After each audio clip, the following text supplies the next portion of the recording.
Hey, Mabrika, Mabrika, Mabrika. Here we are again. What's going on? What's going on? Well, after that little thing I posted on Facebook, little discourse. Not really discourse, just trying to set the record straight on certain things. You know what I'm saying? You have to just check out my Facebook page. But I'm back again putting things on my YouTube, trying to, get up on my YouTube and stuff. But this is gonna also be put on Facebook. So, if you really wanna get this live again, you would subscribe to my Facebook page. That's all I can say. You know what I'm saying? Because we're gonna keep going and keep going and reach places in our minds that are prevalent in what's happening today, and hopefully we can share, we can better our lives together because we're living in a very strange time right now. People say it's been prophesized, but this is times that has always occurred occurred through ages. Okay, so we're just going through a certain age in time. Um, I know the Hindus call it, I think, the Satya Yoga time or the golden time, the golden age, even from the Mayan. And so it's a through all the ages, these times repeat itself. And so we as human beings on this planet, also have to raise up in our quality and standards and values has to raise up to the plate. We got to come up to the plate. You know what I'm saying? If not, we get extinct. You get xed out. You know what I'm saying? So hopefully this together we can all better ourselves and step up to the plate. So in the last broadcast, just to bring it back a little, I went into the Bible narrative you know, because of my observation of how we are being controlled, our minds, our spirit, our energy are being controlled by a certain group of people. And so one of the mediums that they use is religion to control us. So they put you in that sunken place in those libraries. But this is one thing, these lies that are buried in these biblical narrative. This is the thing. In order for you to tell a lie, you got to know the truth. So you just got to look at these lies, put the pieces together, and sip out the truth. The truth. And that's what we should be doing, attempting to do in this day and time. Because truth, reveal, revelation, apocalypse is to reveal. And later on in another broadcast, we'll go over the whole Messiah consciousness, the Messiah consciousness and conscientious movement and time of the age for this to appear, okay, which is now. So we're going to go into that, you know what I'm saying. But right now, so we spoke about the fact that when you read the biblical narrative, a scripture, you're reading the script, right?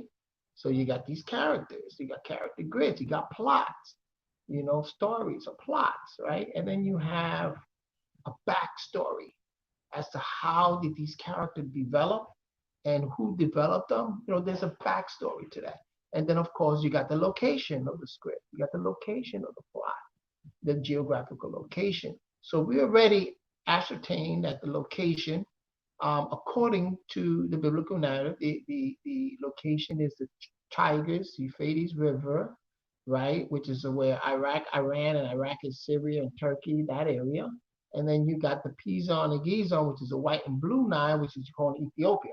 So you have a huge section which they said was bordered by these Elohiym, a garden, which in the Hebrew concordance, it's Gan.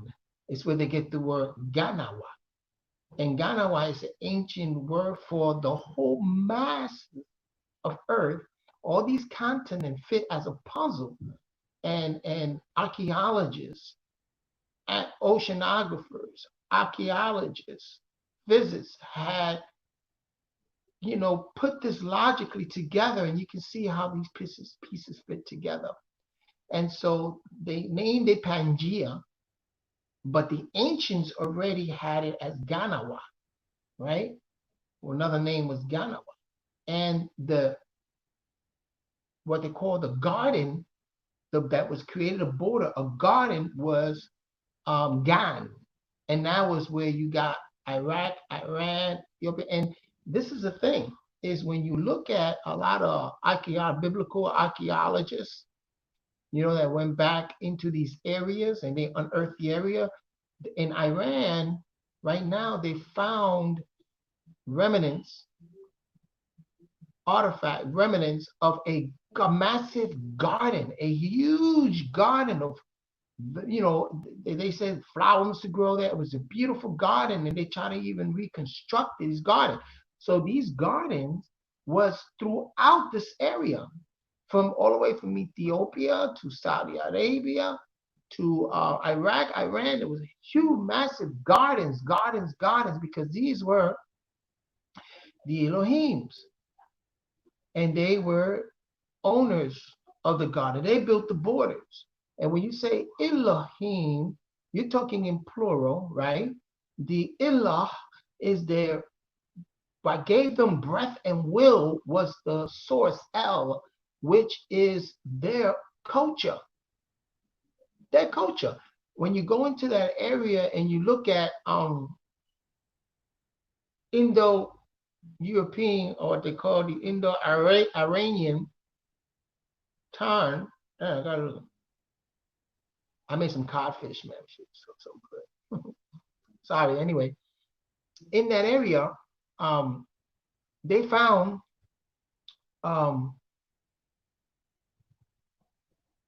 damn, what I was gonna say? I'm sorry, y'all. I just lost my train of thought because I was just messing with my thing over here. Sorry about that. I'm human. You know what I'm saying? Anyway, so we talk about the garden, and okay, and how they're unearthing in that area. So they found, when you go into the Botanica, and you go into these ancient artifacts, you see a culture streaming up. So these Elohims, okay, that's what I was going to. The Elohim is plural. So we already ascertained that what they did, to put you on a sunken place in them libraries, what they did is they took the multiple, the general, the multiple, and they made it into a singular. You know what I'm saying? So they took the word, and the Germans did that. The Germans did that. Is that so? You have Elohim. So what they did was to say God as just one, but we're talking about a multiple of beings. Okay. Now, Eloh was the culture, El. And when you look into that area, you see Canaanites, Moabites, and but that's a biblical term. So then you see Aryan races, the Hindu race, that became also the Aryan race, the Zoroastrian people, Vedic. I mean, you're looking at a culture and people, tribes that were in that area since ancient time, before biblical narrative. Okay, so the whole biblical narrative is about that area and about those tribes. So when we look at, this garden, and we look at these Elohims creating a certain tribe, because remember, we already had made the assertion, and I'm just recapping a little bit, and we're going to take it further, that in this area, one of the most, since ancient time, you can even look it up, the production of opium, poppy. The poppy plant was manufactured, was harvested in this area. And since ancient time, they use it as medicine. They even use it as rituals. They use it for many different functions, and then they also use it for pleasure seeking too. And remember that this fruit gives you pleasure. At the same time, it gives you a displease. That means good and bad. It had the good and evil. It was good that it had properties for medicine, make you feel pleasure, make you feel wise. But at this other end, it makes you feel also displeased. It was like a schizophrenic thing going on when you take this opium into your system. You know what I'm saying? And so this was the so-called the tree, the plant of good and evil. And they were the harvesters and the manufacturers, right? And it was going out to other areas. Because remember, there was multiple people already on the earth. In the garden, there was a multitude of Elohiym that was there, okay? Because it tells you the Eloheims were walking about, the Elohims were coming. You know what I'm saying? Then they created from taking the Watusi, the Hindus, and making the Adamic, and then taking the Khoi, the San people, with the Pygmy, and making a female race tribe, which were priests and nuns, Hindu and Watusi, Pygmy and Khoi, and San, Khoisan, from the Anath people, Pygmy Anath people. And that's what created a body of a tribe of priests, of people that was tending the garden. They were tending the garden. Then when they decided, then when they were tricked by, now here we will start with this from here on, the serpent, why they call them the serpent, was a tribe of people. It's like if you go to the Maya, they have the feathered serpent, the dragon. If you go up to Europe, they talk about the dragon, right? You see the sign of the Illuminati, the two dragons. When you go into any culture you go into, you always find what they call the serpent god, okay? And the reason why is because, you see, when you look up the word serpent in Hebrew, it's the word nakash, right? Nahash, a so-called serpent in history. It also is the name Nahash for a constellation which is called the Drago constellation. Where they say the Draconians come from, the Drago constellation. You can see this if you take a telescope and you look in, you can see that area, which is the Drago constellation. And also is it's what they call the dragon of that northern part. Now, this is the thing. When the ancient people saw in the sky lights like we do. I remember in Puerto Rico, my uncle, we used to go on top of the roof of my grandfather's house. We used to go on the roof and look into the sky and PR, and those stars were like immense everywhere. It was a scene that actually you thought the stars were coming towards you. I mean, that's how clear it is in Puerto Rico, and you see it, and you see stars traveling and skating all over the ethereal, the space, the skies. So when you view it, you see a tail, and you see it. These lights are swiggling all over the place. They look like serpents. This is what the ancient call these beings, the etheric beings. They saw them coming down as serpents. And this is what they have reverence for, because they saw it. Like I said, observation. That's where they get Nahas from, is these beings that they say came from crafts that were moving about in space, the light, and they see it, and it was moving like if it was a serpent. the lights. They were leaving the tail. The when you see the light, you see the tail. And so they call them Nahash, serpent, especially when they were viewing it from Drake coming from Dracos. They call them the serpent people. Okay, and then we spoke about how in the garden, in order for these people to get into the garden, they had to disguise themselves.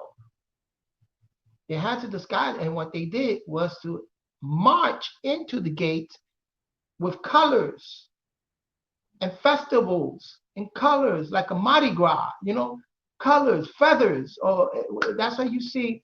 That's how you see in China. They march and they have the dragon, and you see it like this. It looks like a snake, and they go like this, and they hear the drum.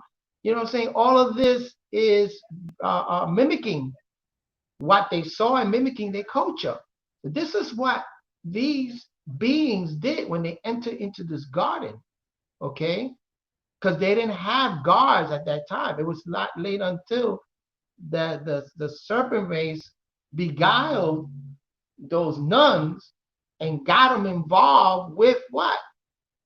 Intaking of this opium, of this poppy plant. They started to intake of it. And then they passed it on to the priest. And then they became to hide themselves. Because remember, we talk about the nature of people that do drugs, especially how they hide to do their thing, intravenous, or they smoke it. It's usually a hidden thing. So they hid and they did their thing.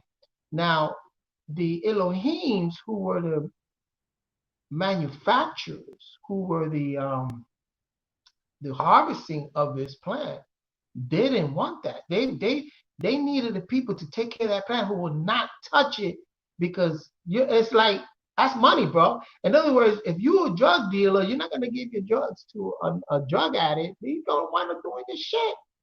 You know what I'm saying? It's the same concept. You know what I'm saying? And so here are the Elohim, and they're trying to create people, tribes who is not involved in what they involve, because they're branching out. You know what I'm saying? It's commodity. It's a market. It's commodity. This is ancient market. This is all historically proven fact, that when you go back and you look at the production of opium, and you go that it goes way back in ancient time, it was a commodity of this particular area, Afghanistan, Turkey, Kazakhstan, more like Iraq and Iran, Syria, all that area. This was the harvest in ancient time. This was the commodity. This is what they brought to the market. They even brought it to ancient Kemet. They brought it to India. They brought it everywhere they went. They brought this with them because this was the commodity. You know what I'm saying? This was medicinal for them. This was a plant that grew in that area. So, you know, now this, now when you look at the biblical narrative, and then you see the Elohim got mad, and what do they do? First of all, they ousted the Adamic people, Eve and Adam people, and the Eve nuns.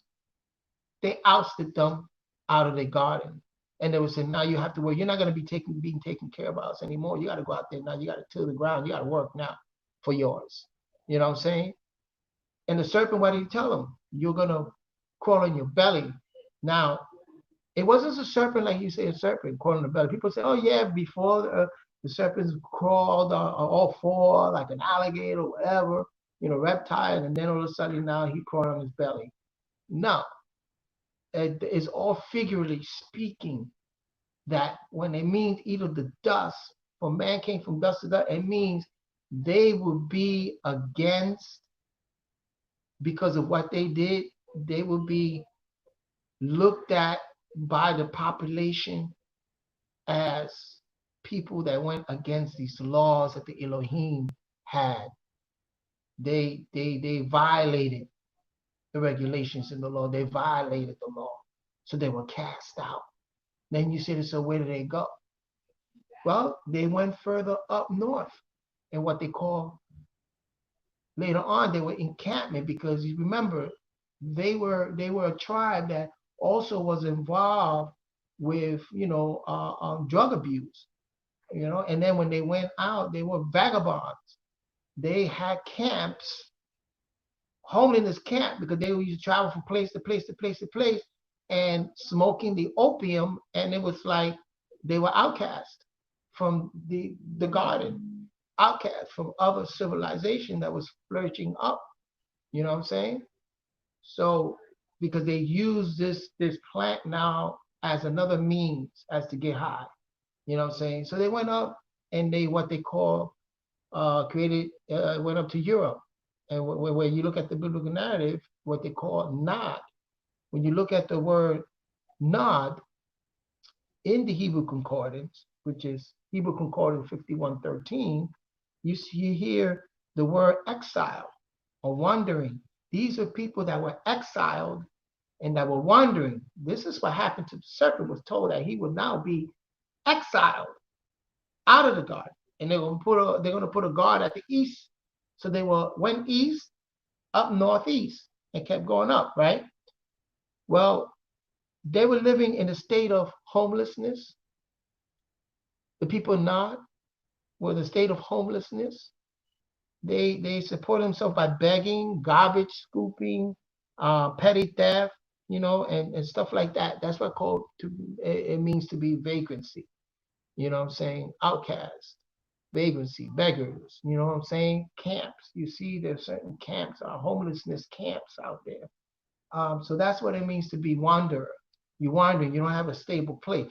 So when the city of Nod was like that, and that when you look into historical facts, you see that you had the Germanic tribes, the Saxon, they were vagabonds.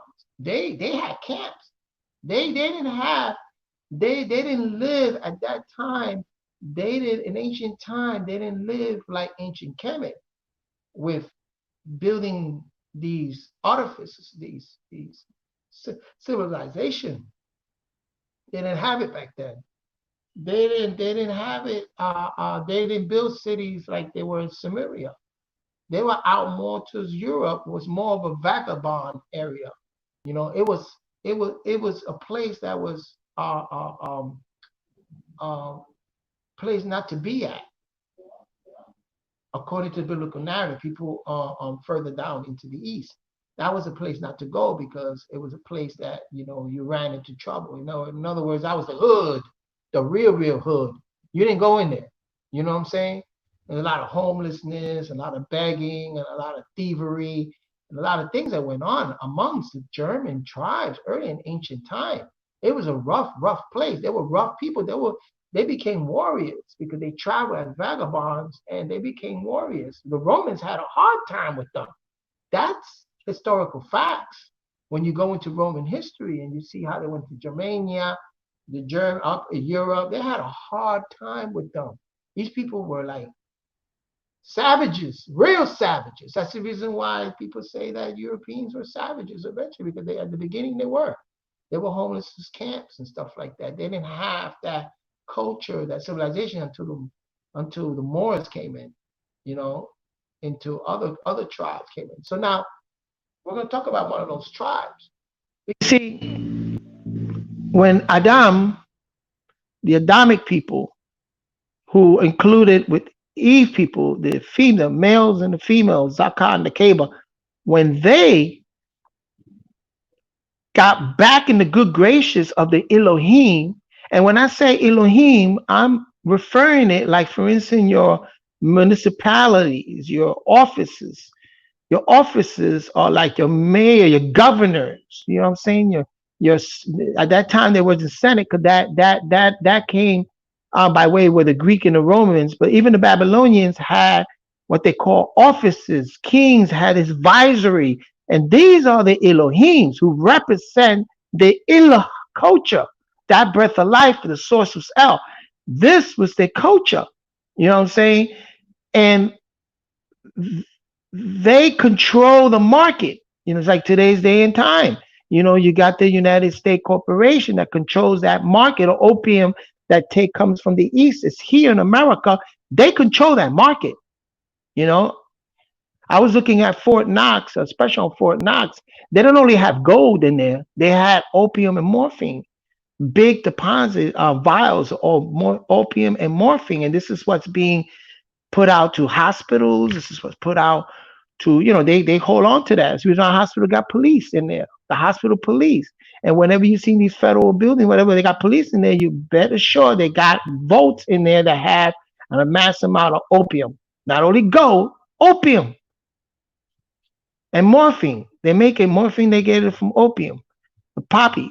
That's they had that because they need that for medical, you know what I'm saying? To make the pharmaceuticals and stuff like that. And this is a big business that this government is involved in, big business. That movie American Gangster, you see how they were transporting it. For him, it's big business. Military is big business when it comes to the opium production.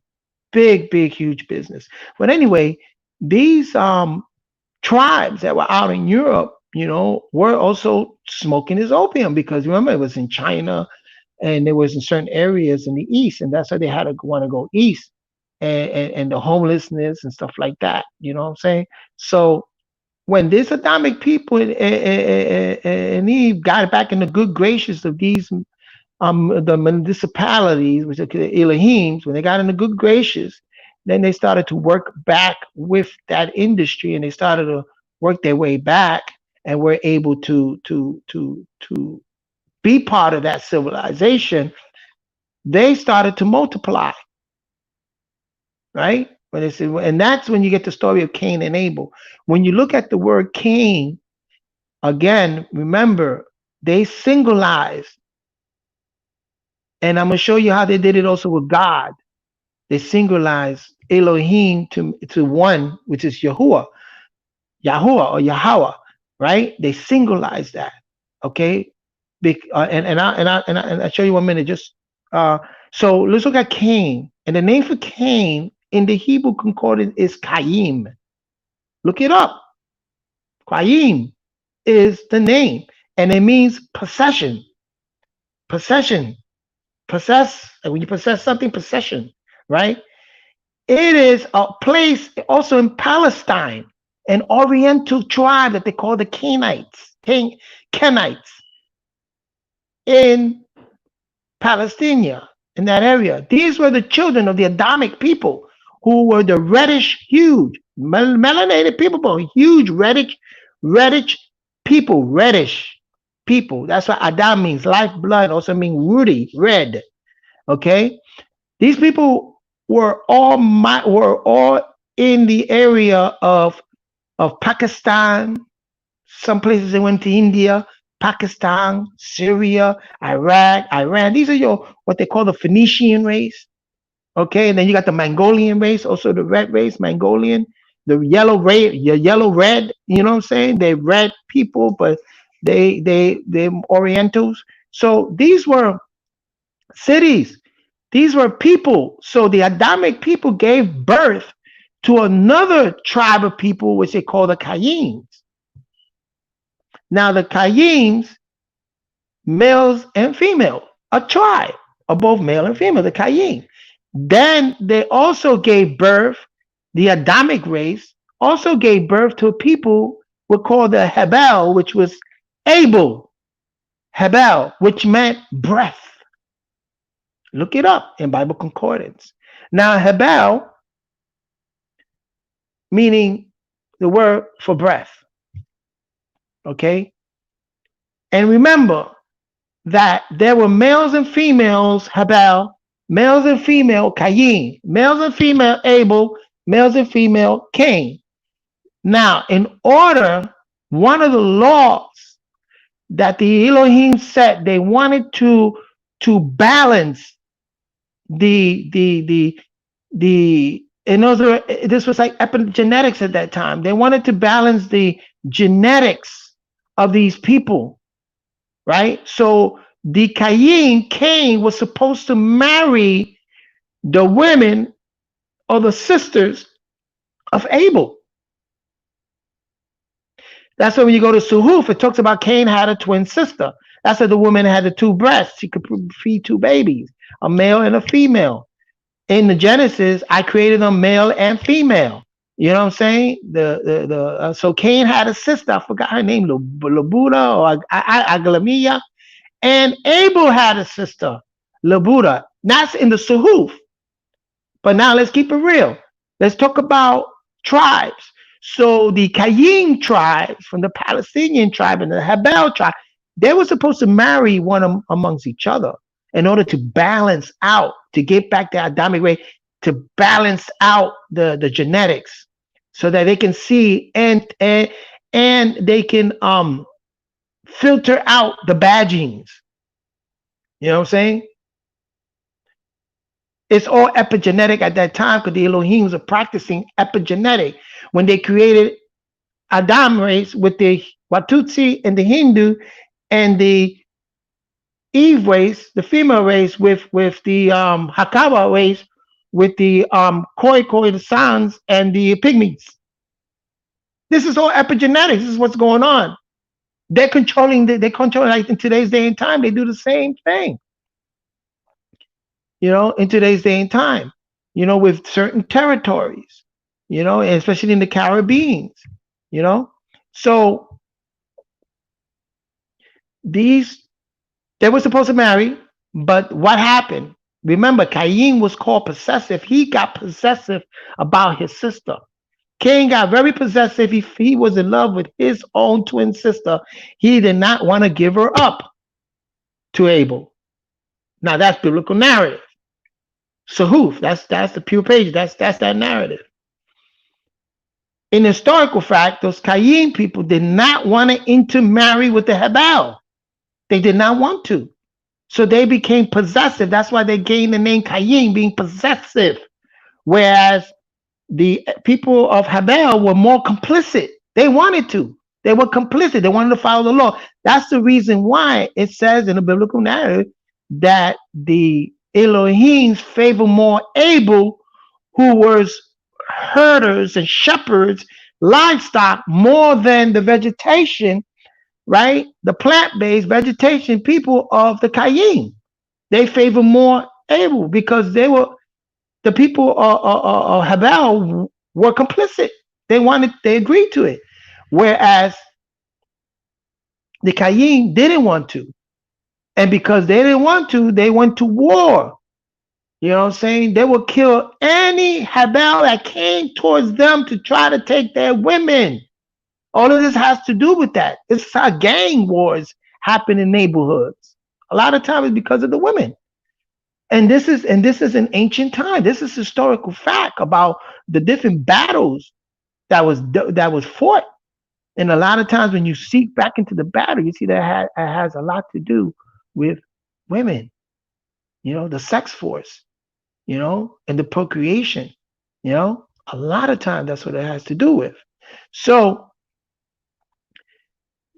the Elohim, the municipality, they started to, hold on one second.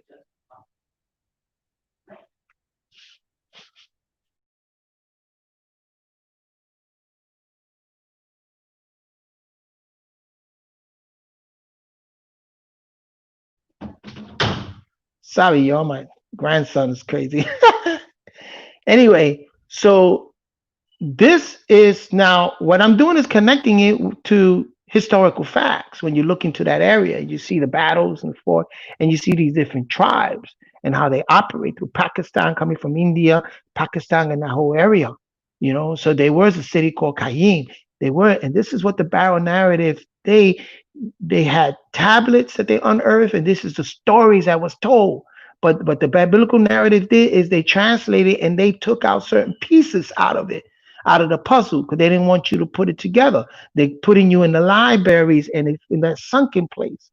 So hopefully with this, we're getting out of the sunken place because we're acknowledging, we're being aware of what the narrative is about, the script, the backstory to this scripture.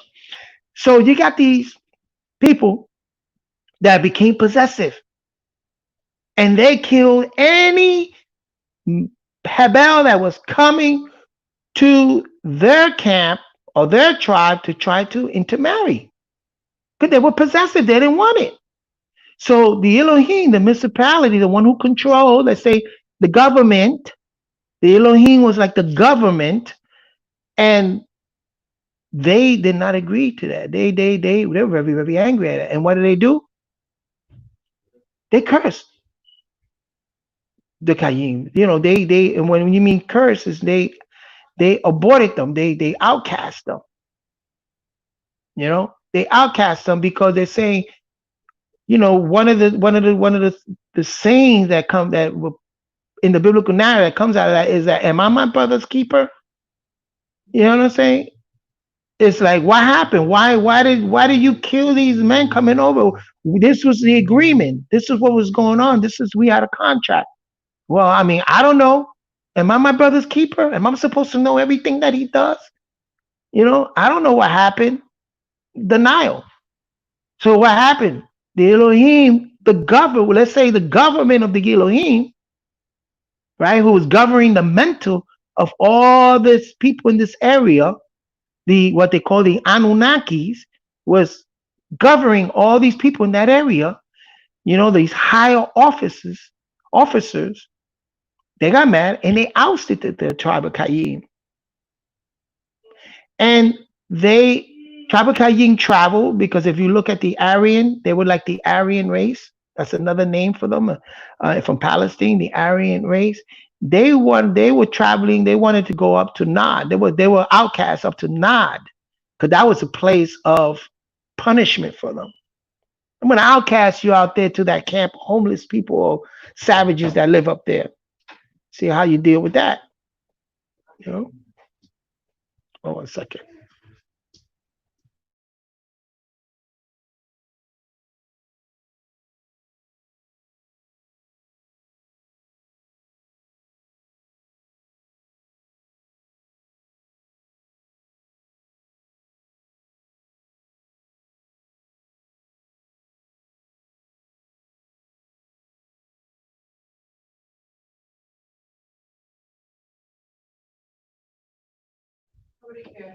Sorry, I'm being interrupted here. Somebody looking for their AirPod, but I seen him take it and run out the room.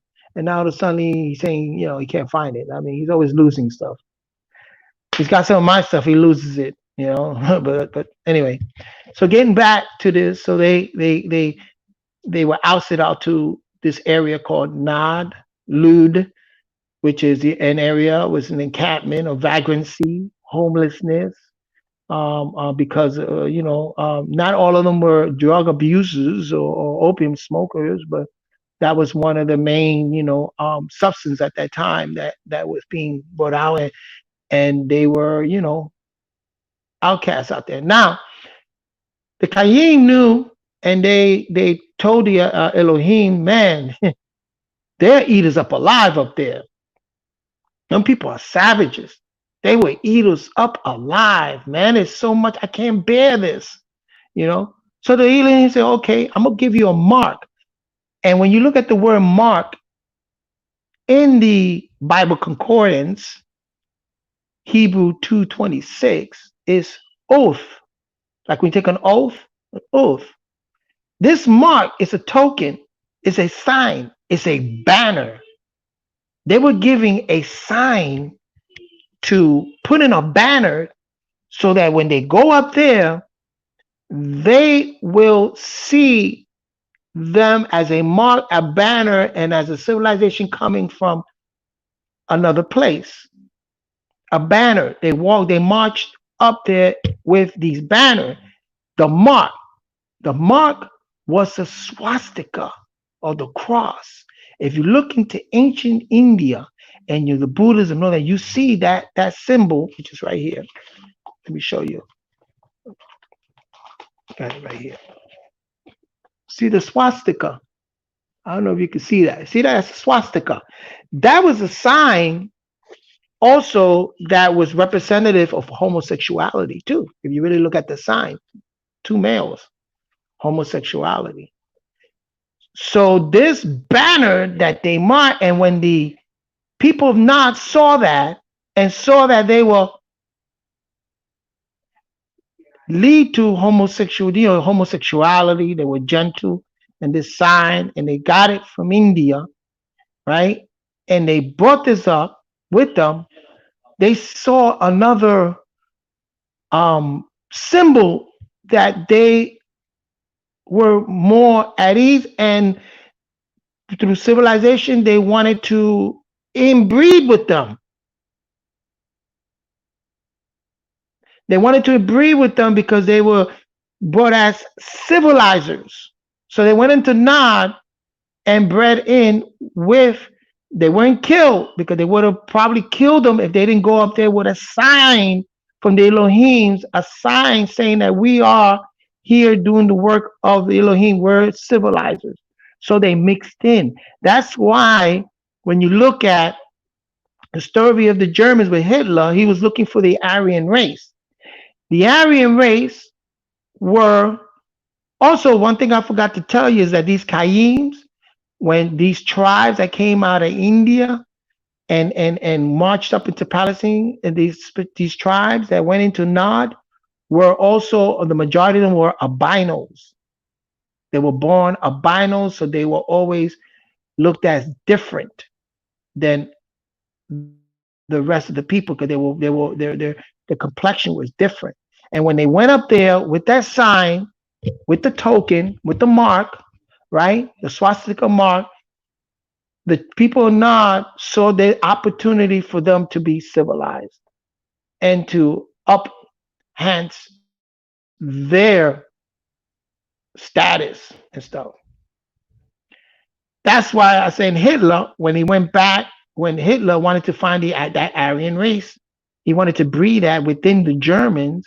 So what did he do? He looked for the blonde hair and the blue eyes, the traits of albinoism, right? The regressive traits, and also most of his Gestapo and Nazi Gestapos were homosexuals. That means they didn't have the urge to get married and to have any relationship with women and procreate because Hitler wanted a Gestapo to be like the Romans did the same thing.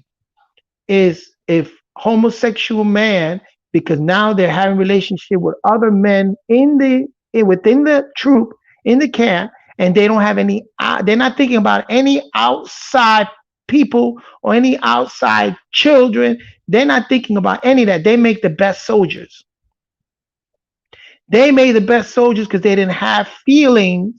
Like if you're a soldier and you have a wife and you have children, in terms that's going to affect your way of being. Whereas if you don't have that and you have for just sexual gratification, you have the next soldier here, whatever, then you're creating a whole different world. This is military stuff, man. Yo, I'm not making this shit up. That's just what Hitler did. He grafted that. And most of your Gestapo were men, right? Were bodybuilders, were men with yellow hair, blue eyes. That's what he wanted. And they didn't have that procreation, sense of procreating with the opposite sex. It was hormone, and a lot of them was genetically engineered like that too. Now this is Hitler. You know what I'm saying? That's what he's saying. He was trying to find that Aryan race because he knew he knew the ancient story of these people that came, who was ousted, who was possessive, who was ousted from this area, which is called Pakistan and India. They were ousted from that area. Children of the Adamic people, the reddish people, who were albinos, who went into Nod and mixed in with that breed. So he wanted to mix that back out. This is scientific.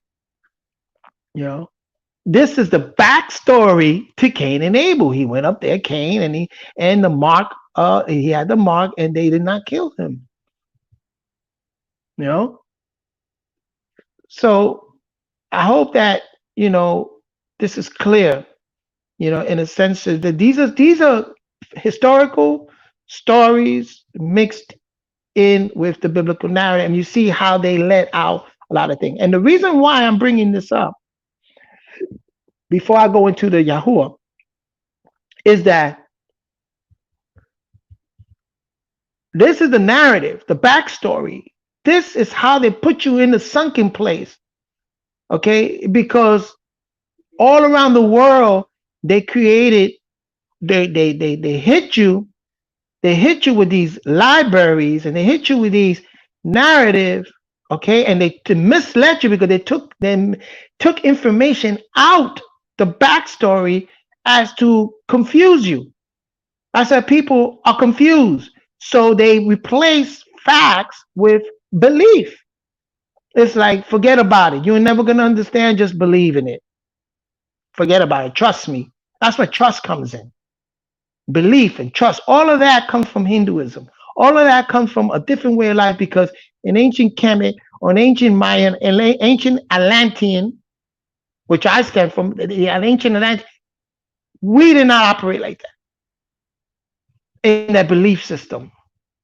That's believing. We were more dealing with facts, say genetic facts. It's more dealing with observance, science. When you say science, it's the word ciencia from Latin, sensia, and you deal in Latin, it's Moorish Latin. Sensia is senses, your sense of hearing, your sense of seeing, your sense of tasting, your sense of touching. These are what scientists do when in the lab. They observing it through microscope. If it's, they can be careful that if they smell it, they can smell it. They see it, and your sense of mind. There's another sense, common sense, a sense of logical thinking. This is critical thinking. This is sensing, science, sensia. And this is how we operate. They replace that. They numb you like the opium. They numb you because I told you they put opium. The chicken feed has poppy seeds in it. Your milk has morphine. There's a lot of when you eat. There's certain things that you eat that has this chemical in it. When you go to the hospital, they hit you with morphine, whatever. This is the practice of putting you more into the sunken place. And I'm not saying that if you get hurt, whatever, this and that, and you got pain, you're in chronic pain and stuff. Yeah, the morphine and that stuff could be very, very, very beneficial at that time. Okay, but then these people took it to another level. They abused it, and they put it in your food as to keep you sunken. That's why I fast a lot. I don't eat that much anymore. 3 meals a day? No, I don't do that. And I don't go to the supermarket. I do more vegetables and fruits, and I try to stay as close as I can out of the GMO, and I try to take as close as I can to fruits and vegetables, And then I do a little fish, like I did codfish today. You know what I'm saying? Or the sea, So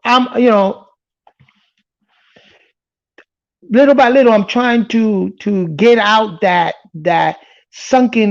of that sunken place myself. Because when I was young, I drank a lot of milk. And when they say that you got to be careful, because if your kid drinks a lot of milk, then when he grows up, he's capable and able to get into drug addiction because of the morphine, because he's looking for that satisfaction. And once he gets that taste of that heroin and morphine, that is going to hook him. He's hooked. He's capable of it because as a child, he got used to being, and then when you put a child to sleep, you warm up milk and you give it to him. The morphine in there is activated, and next thing you know, they're out. Science, observance. Check it out. Check it out. You know what I'm saying? So this so we discussed about these tribes and what they represent, and then you see the stories and the multitude of people in these stories, historical facts and everything, and what they did was to cut a lot of the stuff out and just gave you a singularized version of what's happening, a little translated version, the translation of a translator, and they put you in a trance. They put you in that sunken place. So now all your conversation is dealing with the sunken lodge fallacy, which is that you become so invested in it and you're in it, you're complicit to it, that you don't even want to think about getting out of it. You don't. You don't want to look for the facts. You don't want to do that. You don't want to get out of your car and investigate that wheel. You don't want to do that. You want to go on blind faith. You want to go on trusting. You can't trust nobody who doesn't have the same thing to lose than you. How can you trust somebody who doesn't have anything to lose like you? That's not trust. You know, so all these belief, trust, faith, all of these trigger words came out of religion, came out of the sunken place. It's part of the whole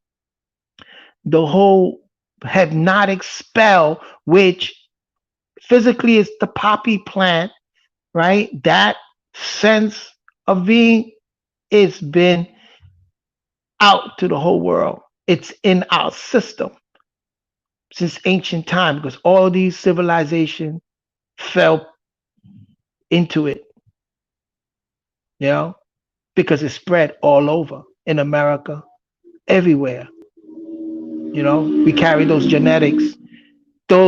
genetic memories, those Akasha records, those genetic memories of being constantly put in a sunken place that a lot of us still operate like that. It's a struggle to get out of it. Your diet has to be right. You know what I'm saying? There are certain chemicals that you have to intake in order to activate that pineal gland and get into that state, the etheric state. I like the Toltec work, Carlo Castaneda. If you read that, Separate Reality, and you read his works of how they use the peyote, okay, as a means of uh, like what they call that, hallucinatics,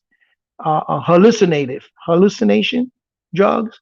The Taino use the cojobo, and they'll go and they have glyphs in the mountains and they'll intake this through these double straw, intake it and go into euphoric sense and see their body separate and they get more to know the etheric side than their body. They lose control of their body. I mean, they don't contact with their body, and now they all light and they all in a different. That's the pineal gland at work. You know what I'm saying?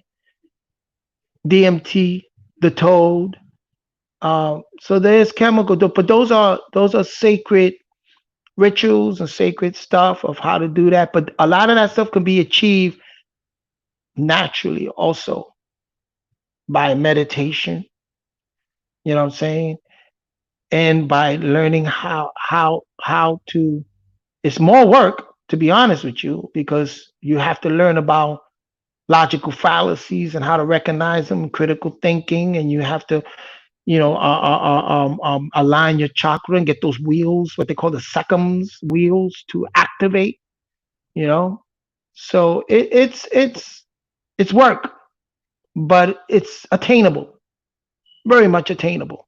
So anyway, going back, so we got the Qayims, we got the Hebel, you got this conflict between them, right? And so ousted, and then this city of Nod, which were the beings that were in the garden that were ousted, okay, mixed in with them, you know what I'm saying, became what they call the Germanic tribe, like the Saxons and they became to become the Vikings, the five, which is actually five kings. When you look at Vikings, means five, six. I'm sorry, six. The V, the I, and kings. The six kings that were in control. Six different provinces in that area, Scandinavia, Germany, all in that area, which is the city of Nod. Because if you look at the historical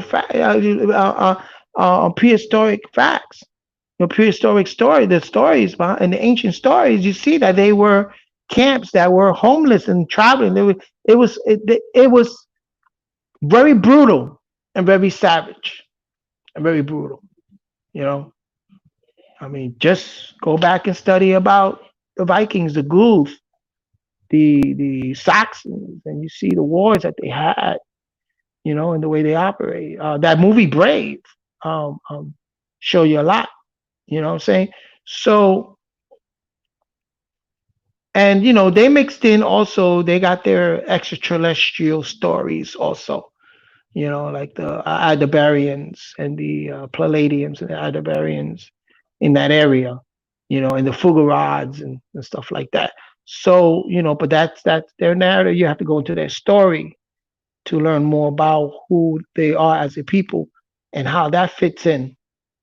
You know, so the biblical narrative points to a lot of these stories. The backstory is a lot of this. You know what I'm saying? Um, that's what they did. They took out of these stories. Excuse me. Oh, okay. So they took on these stories, these tablets and whatever, and they translated it and they singularized it. Instead of saying the Qayims, they got the Qayin, but they put it down as Cain. Instead of Hebel, the tribe, the city of Hebel, they put it as Abel. You know, instead of the Adamic people that were tending the garden in that area, they put it as Adam. And prior to that was Zakar, and then Eve. You know what I'm saying? Which was Hakeba. You know, so a lot of this are just biblical narrative. And you gotta and then one thing I can tell you this. Let's go into who were the Elohims. Now, if you look at the biblical narrative, before Genesis 2, verse 4, before that, you just see the word Elohim, God, for lack of a better word. Elohim, multitude of Elah, right? When you cut to Genesis 2, verse 4, it's the first time you see the word Lord in front of God. In other words, before Genesis 2 and 4, check it out. You see God, and God created, and God said, and God this, and God that. As soon as you get to Genesis 2, verse 4, you get the word the Lord God. You see that? And that was their way of plural. Again, that was their way of tricking you, because what they did was, now the Elohim were no longer in charge. Now they elected a Lord, like a landlord. You got your land, and the one who stands over the land and gives the laws and give the testament is the landlord, right? When you use the word Lord. So the word Lord is YaHuWa. Now, why was the word YaHuWa, and why, who was he, and what was the Lord? Where did YaHuWa come from? Well, if you go into Semitic language, and I speak Arabic, أنا أتكلم عربية قليل فصيل قليل. And what and when you look at the word YaHuWa, and there's a saying that goes YaHuWa YaHuWa Yaman Ya'alamu Ma Huwa Illa Huwa. That means, oh, he, Huwa is he, oh, he, or he who is what? He is disguised, running the show indiscreetly for the Elohim. Oh, he who I'm not supposed to mention who he is, but he's there, because he is living, he is operating uh, um, um, beneath the surface. He is operating in hidden areas, controlling. And I'm going to bring it to the present day. So the word Yah means oh. Yah in Arabic. Yah Habibi, oh loved one. You know? Yah, oh you, Yah, right? Hua, well, they say that the term Hua comes actually from ancient Kemet for he who. He who is the excuse me, the personification of will. So he, YaHuWa, is he who is the personification of will and testament, okay? An order, a decree, an order. That's YaHuWa.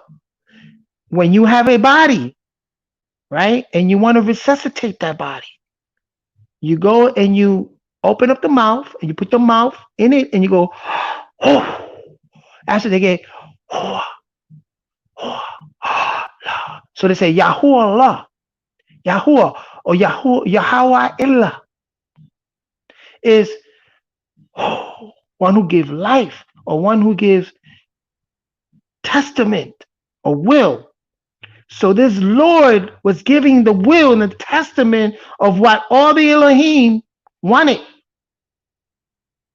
The job was given to he, one. Now let me bring that in today's day and time. So you got the president, right? They say that the president is a puppet, that someone else is running the show behind the scene, right? So let's look at the global scene. So you look at the global scene. They elected. So you got, let's say the Elohims are like the Bilderbergs, Trilateral Commission, all these global billionaires getting together are like your Elohims. They're running the world, okay? They're running cities and states and countries. They're running the world, right? A lot of these families, you don't see them. They doing it behind the scene. They got senators, they got people up front in the office, but there's someone behind the scene. Like you got the Pope and then you got the Black Pope. Look it up. Okay. You got the president, right? Then you go, of course, you got the vice president, a viceroy president. All right. And then you got the majority leader. These are people that are running the show for you. You know what I'm saying? Now, in the global sense, when they created United Nations, League of Nations, and then that failed, and they created the United Nations, right? They picked, right now, global, they picked a man. All these billionaires picked one man to lead the charge in today's day and time. That'll be, he who is that one that a lot of us don't speak about, but we know he's there. And you know who I'm talking about. Bill Gates. Bill Gates was elected as the man who's running the show right now with this whole COVID-19, with the Bill Gates Foundation, the World Health Organization, going to Africa, the vaccination. The man is wanting to be the first trillionaire. If everybody get vaccinated, like they say they want everybody mandatory vaccinated, this man becomes a trillionaire, one of the first trillionaires in the world today. A trillionaire, okay? He is running the narrative. He's running the show. He was elected by these billionaires, by the World Health Organization, because he has his foundation. The Bill Gates and Melinda Foundation is running philanthropy, through philanthropy. They're running the show. The global show, the globalists elected him to be the man to head the charge. Think about it. And it's not saying anything derogatory about a man or anything. I'm just observing and check it out. And I'm showing this as an example of how you had YaHuWa, that he has a will, he has a testament that the Elohims, that these globalists gave to this man to say, this is the charge, this is the will and testament. You are the personification of the will and testament. So he is the YaHuWa, the Lord, the landlord, the Lord, right? that's running the show. Running the show. And this is the whole, they got us trained in the sunken place and trained to accept this in our lives, to become complicit to it because it's in the back of our mind, it's biblical. Because we understand the Lord God or the YaHuWa Elohiym. He is a Elohim, but he is YaHuWa, the Lord, the landlord, the one leading the charge. And so in ancient time, you had that individual, you had that being doing the same thing in ancient time. Not Bill Gates, I'm saying another being. Could have been a king, could have been, who was discreetly, the Elohim elected this man. It's like you elect a king to personify the will and testament of your culture, of your way of life. I hope you're getting where I'm heading at, what I'm trying to say. So he's giving life to the culture that the multitude of forum, the multitude of organization agreed to.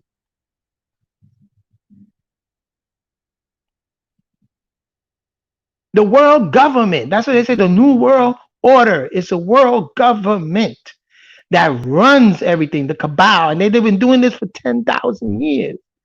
And they want an extension. And this is where the Bill Gates comes in. He was elected as the man. That's the reason why when you go into the internet, man, I mean, just look at what's happening around you. And I'm not saying that the COVID-19 is because of his fault and whatever. I'm not saying that. I'm just saying behind the scene, he's sitting behind the scene in all the laboratories that Dr. Fauci worked, all Bill and Gates Foundation endorsed. In the United Nations, the TED conference, when he spoke about the depopulation and everything. I mean, this is the billionaires, 300 or more billionaires getting together and having these forums. And in these forums, and they elected this man to lead the charge. So this is the same narrative as the Lord God, or in Hebrew, Elohiym, the YaHuWa Elohiym, leading the charge. So in the biblical narrative, it would be like the Elohiym chose YaHuWa, the one who gives life because of a will and testament, gives life, and the charge discreetly, he is doing the bidding of all of the Elohims because he's one of them, and he's doing the bidding of all of them. He was elected to do that. Think about it. So this hierarchy of this secession, right? This secession is also plays out in the biblical narrative, is playing out today, day and time. So they got us in this sunken place and complicit, and they got us trained to accept this in the back of our head. We're accepting that. If Bill Gates was to come into a neighborhood, you ain't gonna see him. He's gonna come with his motorcade, car, his security, black. They're usually in SUVs, tinted. It's like celebrities. Look at Jay-Z. He called himself Hova. Hova, right? Like Jehovah. He calls himself that because they elected him to be the personification of the will of the hip hop world. He's leading the charge. And a lot of hip hop artists want to be like him because he was about business. So now they became about business. And he's like a mentor to a lot of them. So he's leading that charge, that hip hop charge. That's YaHuWa. He understands that concept very well.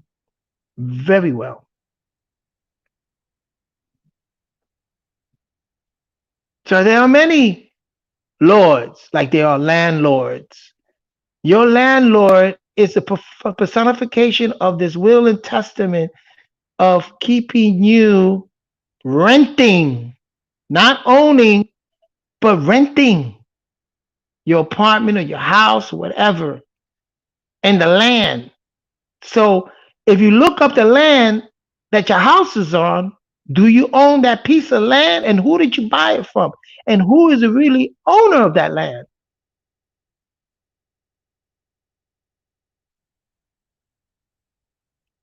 This is how deep it can get. You know what I'm saying? So this is the breakdown of YaHuWa or YaHuWa or YaHuWa, who is the Elohiym. And if you look and just look at read it, and you see when you get in Genesis 2 and 4 is the first time that it appears, Lord appears.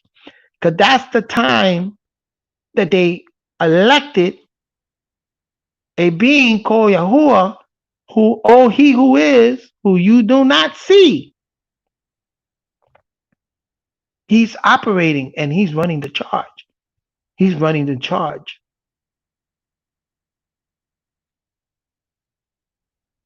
So this is all programming. And I know some of you are going to get like tired. It's too much for you to grasp and tired. But you know, get your diet right. That's what I say. Get your diet right. And I'm going to do a Zoom and have people come in. If you got any questions, just give me questions. Give me the questions. If you got other facts you want to bring in, if you want to dispute what I'm saying, okay? But I'm going to tell you this. Don't come with that weak argument. Don't go into the biblical narrative and stick to just that biblical narrative and you got no historical or historical sources to back up that biblical narrative. Don't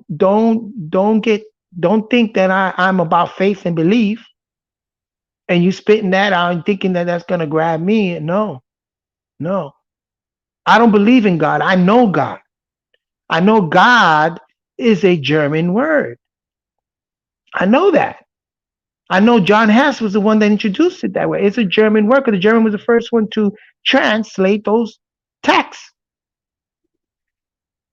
And God could be an acronym, Gumar, Az, and Dabar, which means strength, wisdom, and beauty. God as an acronym, a God as a word, or God and goddesses, or the God of the earth, or the God of the sun, or the God. I know how this word can be used, but the God Almighty God, that means God, the one who controls everything, is matter, nature. Nature controls everything. That's the God you're talking about? The Natir, the Nature, Nataru. I know this because I study that. You know what I'm saying? I don't blindly believe. I cannot enter into a church, a synagogue, a mosque anymore because my mind is so aware. My serpent is out that I know how to hide it and grasp any knowledge that I can, especially if you got a good pastor that will reveal certain things that he may not know that he's revealing. But, you know, most of the time I can't do it because my mind is open. It's beaming. And I see it. I see the libraries. I know the book that came out of. I know the lies that's buried. That library, I've been in it. I see it. And I can extract pieces of it. and put the puzzle together. It's just something that you have to practice, and I'm here to relate that to everyone. I'm here for that. I don't want no kudos. I don't want to be famous. I don't want none of that. I'm not a master teacher and any of that. I'm just a brother. I'm just one who relates this information that says, man, I'm speaking to myself. It's like, man, the thought pattern. Can you can you think that? Can you read that? And there's much more levels. I meet a lot of people and speak with certain people that have a higher level or another level, and I vibe with that level, and I'm like in agreement with it. And I vibe and I learn from those levels. There's so many different levels. It's a good thing that one of my brothers said that intellect is a knife, a sharp knife. You cut things with it. That's deep. I'm looking at it, man. I overstand. I stand to reason that one. You got intellect, you can cut through the bullshit. You can cut through the lies. You can cut through the obstacles. It's a knife. It's you cut. That's intellect. So you get that what they say, you gotta sharpen your sword. Sword, sharpening steel, sword. You know what I'm saying? So it's all so there. So we discuss, where YaHuWa come from, and and to know what it is in the Semitic context, you know, and then Elohiym, and we also have ascertained that this biblical narrative, it's a culture that is based on a lot of ancient story that come from a certain area. And this people purposely took people out of Africa to put in their garden to tend it. They didn't think they would ever get involved in that industry, but they did. And then they were ousted out. But they were put in an enclosure. They took them out of Africa and put them in an enclosure. And so that's where you get the Babylonian narrative of slavery, imprisonment, the penal system, which is the Babylonian system. You know what I'm saying? So it goes really the the implications is so deep, you know. But when you know things, you're set free from a lot of things, and then you have to work your way to freedom. You can only work your way into freedom. You can't just a child born free. His mind is free. He's born free until we start placing him in that sunken place or her in that sunken place by hitting them with this programming from television, ideology, and biblical. When we start doing that, we hinder their mind. We hinder their minds. You know. So that's all I want to say. And um, next time we're going to speak about something else. I mean, unless if I get good comments about this podcast and they wanted me to continue on, I will continue on. But I don't think people want me to continue on because it's like, if they want to do the work, it's a lot. You really got to go into historical. But I give you sources. You know, I got to find a way that I can in the chat and I can give you the sources. Well, I got websites and sources. I could place it on there and see that you can read it for yourself. This is not something that is made up. This is something that is logically put together. Pieces of the puzzle of that particular area. Now, I can go to other areas too and do my research. I can go to Yoruba. I would love to do that, with the Orichas and go into that narrative. And where did that come from? From the Bantu and the Arabic, and the Swahili. And we can go in that narrative. We can go into the Maya. I would rather go into Atlantean and Maya, Aztec, the Western world. You know what I'm saying? The Atlanteans. And why was the significant Atlanteans? And why did that civilization fell and gave birth to another civilization, which was the land of Chem, where Kemet is. They named the city Kemet, but it's actually the land of Chem means the land of blacks, black.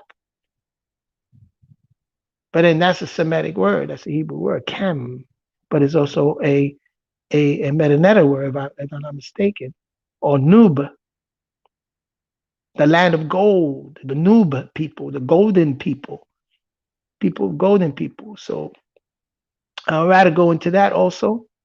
The compendium of the emerald tablets right here.